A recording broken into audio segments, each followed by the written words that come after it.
Hello friends and dear students, कैसे हैं आप? आशा है आप सभी अच्छे होंगे। आज हम क्लास 12 ज्योग्राफी प्रैक्टिकल बुक का चैप्टर 1 आंकड़े, स्रोत और संकलन के कुछ इंपॉर्टेंट पॉइंटों के बारे में जानेंगे, जो इस प्रकार से हैं। आंकड़े क्या हैं, आंकड़ों की आवश्यकता क्यों है या क्यों आवश्यकता की आंकड़ा पड़ी है, आंकड़ों का प्रस्तुतिकरण प्रेजेंटेशन कैसे किया जाता है, आंकड़ों के सोर्स क्या क्या हैं और आंकड़ों के संग्रह की विधि कौन कौन सी है, इन पर हम विस्तार पूर्वक जानेंगे। यदि आप इस पूरी वीडियो को ध्यान से देखेंगे तो आपको यह चैप्टर इस तरह से समझ में आ जाएगा, जिससे आप प्रैक्टिकल में अच्छे अंक प्राप्त कर सकते हैं। तो सबसे पहले हम समझ लेते हैं कि आंकड़े क्या हैं या आंकड़े किसे कहते हैं। तो आपने सभी ने आंकड़े शब्द तो सुना ही होगा। आंकड़े कई प्रकार के होते हैं, जैसे समाचार के लास्ट पेज पर मुख्य शहरों के तापमान, टेम्परेचर के बारे में, जनसंख्या की वृद्धि के बारे में, वितरण, भूमि का उपयोग, किसी वस्तु के उत्पादन, उपभोग, आयात, इंपोर्ट और एक्सपोर्ट के जो डाटा है उनके बारे में, जलवायु संबंधी आंकड़े, क्लाइमेट से रिलेटेड जो डाटा होते हैं, किसी परीक्षा में विद्यार्थियों के द्वारा जो प्राप्त अंक किए गए हैं उनके डाटा होते हैं, खनिजों एवं औद्योगिक उत्पादों संबंधी जो आंकड़े होते हैं वो आपने सुने होंगे। तो आंकड़ों को संख्याओं के रूप में लिखा जाता है। किसके रूप में लिखा जाता है? संख्याओं के रूप में लिखा जाता है, जिसकी आधार सामग्री क्या होती है? माप होती है, किसी को मापने के लिए। जैसे उदाहरण के लिए बाड़मेर की औसत वार्षिक वर्षा 20 सेंटीमीटर है, या दिल्ली से मुंबई की दूरी 1305 किलोमीटर है। तो जो ये डाटा है 20 और 1305 1305 किलोमीटर, यह संख्यात्मक सूचना है, इसे ही आंकड़ा कहा जाता है, यही आंकड़ा कहलाती है। हम दूसरे शब्दों में इस तरह से समझ सकते हैं इसको कि भौगोलिक परिघटनाएं जो होती हैं, भौगोलिक हो या मानवीय, भौगोलिक का मतलब जो हमारे पृथ्वी में भौगोलिक होती है, जलवायु है, ये सब चीज़ें, या मानवीय क्रियाकलाप जो होते हैं, एक्टिविटी होती है, उनके बीच जो आपसी संबंध होता है उसमें संख्यात्मक यानी क्वांटिटी और क्वालिटी के जो मापन होता है उसे हम क्या कहते हैं? आंकड़े कहते हैं। तो यह आंकड़े किसी निश्चित उद्देश्य से किसी पर्टिकुलर ऑब्जेक्ट के लिए तैयार किए जाते हैं, एकत्रित किए जाते हैं, और तथ्यों व अंकों को जो संख्यात्मक या अन्य रूप में हो सकते हैं, ये आंकड़े कहलाते हैं। आंकड़े को अंग्रेजी भाषा में डाटा कहा जाता है। आंकड़े मापे जाते हैं, इनको एकत्रित किया जाता है और रिपोर्ट तैयार की जाती है, और आंकड़ों का विश्लेषण भी किया जाता है। विश्लेषण के पश्चात आंकड़ों को ग्राफ या इमेज यानी कोई छवि है उसके रूप में भी प्रस्तुत किया जा सकता है। तो आंकड़े अपने आप में सूचना नहीं होते, उनका प्रसंस्करण करके, उनको ठीक से करके उनसे सूचना निकाली जाती है और तब जाके इनको ग्राफ पे लिखा जाता है, उससे हमें सारी सूचनाएं मिलती हैं। तो आशा है ये आंकड़ों के बारे में आपको अच्छी तरह से समझ में आ गया होगा कि आंकड़े क्या हैं। आंकड़े जो संख्यात्मक रूप से होते हैं उसे हम डाटा कहते हैं, आंकड़े कहलाते हैं। ठीक है, अब हम बात करते हैं कि आंकड़ों की आवश्यकता क्यों पड़ी, क्या जरूरत है आंकड़ों की। तो भूगोल के अध्ययन के लिए क्या है, मानचित्र की तरह ही आंकड़े जो डाटा है वो भी इम्पोर्टेंट है। ज्योग्राफी में जो मैप है उससे हम सब चीज़ें इसी तरह से यहाँ पर जो डाटा है, आंकड़े हैं, वो भी बहुत इंपॉर्टेंट होते हैं। पृथ्वी की सतह पर जो भी घटनाएं होती हैं उनका आपस में संबंध होता है, उनकी व्याख्या मात्रात्मक रूप से हो सकती है। उदाहरण के लिए किसी क्षेत्र में एक नगर के विकास के अध्ययन जो डेवलप हो रहा है उसके स्टडी की जाए तो उसके लिए कुल जनसंख्या कितनी है, उसका क्षेत्रफल, घनत्व, प्रवासियों की संख्या, प्रवासियों के मतलब आने वाले और जाने वाले लोगों की संख्या, लोगों के व्यवसाय, वो किस व्यवसाय से जुड़े हुए हैं, उनका क्या वेतन है, यातायात के साधन कौन कौन से हैं, संचार के साधन से संबंधित डाटा या आंकड़े क्या है, ये सभी क्या है बहुत महत्वपूर्ण होते हैं। इसके अतिरिक्त आंकड़े रेखा चित्रों एवं मानचित्र, मैप की रचना को भी आधार प्रदान करते हैं। इसलिए आंकड़ों को भौगोलिक विश्लेषण के लिए बहुत ही जरूरी होता है और इसीलिए आंकड़ों की आवश्यकता होती है। तो ये भी आपको ठीक से समझ में आ गया होगा कि आंकड़ों की आवश्यकता क्यों होती है। अब हम जानते हैं कि आंकड़ों का प्रेजेंटेशन कैसे किया जाता है। प्रेजेंटेशन ऑफ डाटा, तो तथ्यों को और आकार को जानने के लिए आंकड़ों को इकट्ठा करना जितना आवश्यक होता है उतना ही आवश्यक आंकड़ों का प्रेजेंटेशन होता है, उसका प्रस्तुतिकरण भी होता है। वर्तमान समय में सांख्यिकीय विधियों का उपयोग और विश्लेषण आंकड़ों के प्रस्तुतिकरण के महत्वपूर्ण भूमिका निभाती है।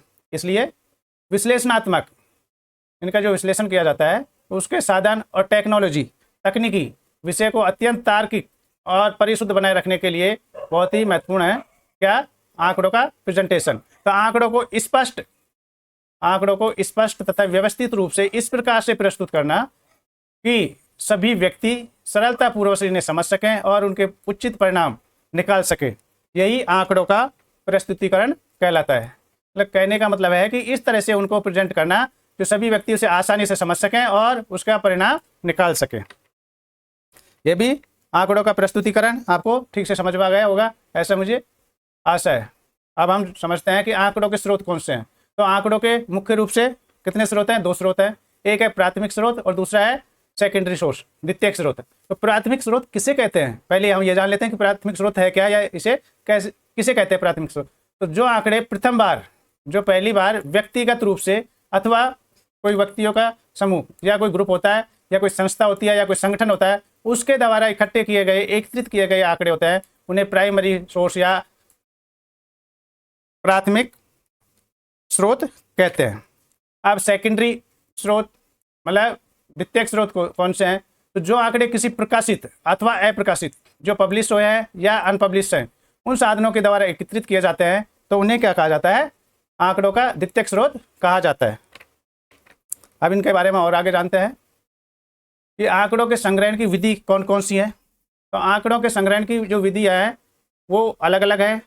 वो कौन सी है? वो इस तरह से है। तो अभी हमने बात की थी कि आंकड़ों के प्राथमिक स्रोत कौन कौन से या विधियां कौन सी हैं, तो इसके बारे में जान लेते हैं। तो यह है व्यक्तिगत प्रेक्षण। व्यक्तिगत प्रेक्षण का मतलब होता है कि व्यक्ति है वो खुद उसके बारे में जानता है, डाटा इकट्ठा करता है। दूसरा है साक्षात्कार। साक्षात्कार का मतलब है व्यक्ति किसी दूसरे व्यक्ति से इंटरव्यू लेता है और फिर उसके बारे में जानता है। तो यह विधि भी आंकड़ों के प्राथमिक स्रोत है। तीसरा है अनुसूची, प्रश्नावली अनुसूची। तो यह एक लिस्ट बना लेते हैं प्रश्नों की और उन प्रश्नों के माध्यम से सामने वाले से उत्तर लिया जाता है, उसे प्रश्नावली अनुसूची कहते हैं। और अन्य विधियां का मतलब है जैसे दूरसंचार सुविधा है उससे है, या फिर वाया फोटो का मतलब है जो हवा में हेलीकॉप्टर के द्वारा खींचे गए फोटो होते हैं, उनकी सहायता से जो आंकड़े लिए जाते हैं, उन प्राथमिक स्रोतों के आधार पर ये विधियाँ काम में ली जाती है। आज दूसरी विधि कौन सी है? तो दूसरी विधि है आंकड़ों के द्वितीयक स्रोत की विधियाँ है। तो द्वितीयक स्रोतों के अंतर्गत आंकड़ों के प्रकाशित और अप्रकाशित स्रोत आते हैं। कौन कौन से होते हैं? जो पहले बताया था, जो पब्लिश्ड और अनपब्लिश्ड जो सोर्स है वो इसमें आते हैं। तो आंकड़ों के प्रकाशित स्रोत कौन कौन से हैं, उससे हम क्या समझते हैं? तो आंकड़ों के प्रकाशित स्रोत से तात्पर्य उन सांख्यिकी प्रतिवेदनों यानी उन रिपोर्टों से है, उन समरी से है, जो पुस्तकों से है, जिनके द्वारा विभिन्न विषयों से संबंधित आंकड़ों का अंतर्राष्ट्रीय इंटरनेशनल लेवल पर, नेशनल लेवल पर और प्रादेशिक स्टेट लेवल पर प्रकाशन होता है। इन स्रोतों को कई भागों में विभाजित किया जा सकता है, जैसे सरकारी प्रकाशन, government publication, semi government publication यानी अर्ध सरकारी प्रकाशन, इंटरनेशनल पब्लिकेशन, प्राइवेट पब्लिकेशन यानी अंतर्राष्ट्रीय और निजी प्रकाशन, समाचार पत्र और पत्रिकाएं, इलेक्ट्रॉनिक्स आइटम जैसे इंटरनेट वगैरह हो गए। इस तरह से भी आंकड़ों के स्रोत होते हैं। टेलीविजन के माध्यम से हम आंकड़ों के द्वितीय स्रोतों को इकट्ठा कर सकते हैं। अब अप्रकाशित, ये तो कौन से हो गए? प्रकाशित स्रोत है वो। अब अप्रकाशित स्रोत कौन कौन से हैं? तो अप्रकाशित स्रोत है आंकड़ों के वो प्राय अभिलेखों को द्वारा तथा अप्रकाशित शोध प्रबंधों जो रिसर्च होती है उनके रूप में शामिल होते हैं। ये कौन कौन से? ये इसमें भी सरकारी प्रलेख होते हैं, सरकारी रिकॉर्ड होता है। इसमें द्वितीय के अन्य स्रोत प्रकाशित अप्रकाशित रिपोर्ट, मोनोग्राफ और प्रलेख जो रिकॉर्ड होते हैं उनके माध्यम से किया जाता है। ये प्रलेख सरकार के विभिन्न स्तरों पर अप्रकाशित रिपोर्ट के रूप में तैयार किए जाते हैं और इन्हें संरक्षित किया जाता है, यानी इनको रिकॉर्ड को सुरक्षित रख लिया जाता है। अर्ध सरकारी प्रलेख जो सेमी गवर्नमेंट होते हैं उसके जो रिकॉर्ड होते हैं रिपोर्ट के अनुसार, इसके अंतर्गत नगर निगम, जिला परिषद और लोक सेवा विभाग द्वारा तैयार और जो संरक्षित रिपोर्ट है, आवधिक रिपोर्ट का मतलब जो समय समय पर रिपोर्ट तैयार की जाती है और विकास योजनाएं हैं वो सम्मिलित की जाती हैं या शामिल की जाती है। तो इस तरह से अप्रकाशित स्रोतों के माध्यम से आंकड़े इकट्ठे करने की ये दूसरी विधि है। तीसरा है निजी प्रलेख।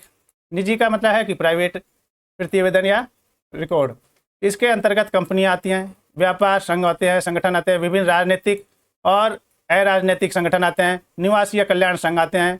सोशल वेलफेयर वगैरह में प्रकाशित जो रिपोर्ट होती है वो और उसके जो रिकॉर्ड होते हैं वो इसमें सम्मिलित किए जाते हैं। तो इस तरह से आज जो चैप्टर 1 है इसमें जो बताए गए प्रश्न है आपको आशा है अच्छी तरह से समझ में आ गए होंगे। और यदि आपको वीडियो अच्छा लगता है तो आपसे एक छोटी सी रिक्वेस्ट है कि आप चैनल को सब्सक्राइब करें यदि आपने अभी तक नहीं किया था, और वीडियो को लाइक करें, जिससे आपको इस तरह के और भी इंपॉर्टेंट वीडियो मिलते रहे। मैं आपके उज्जवल भविष्य की कामना करता हूँ। Thank you for watching my video. Have a nice day.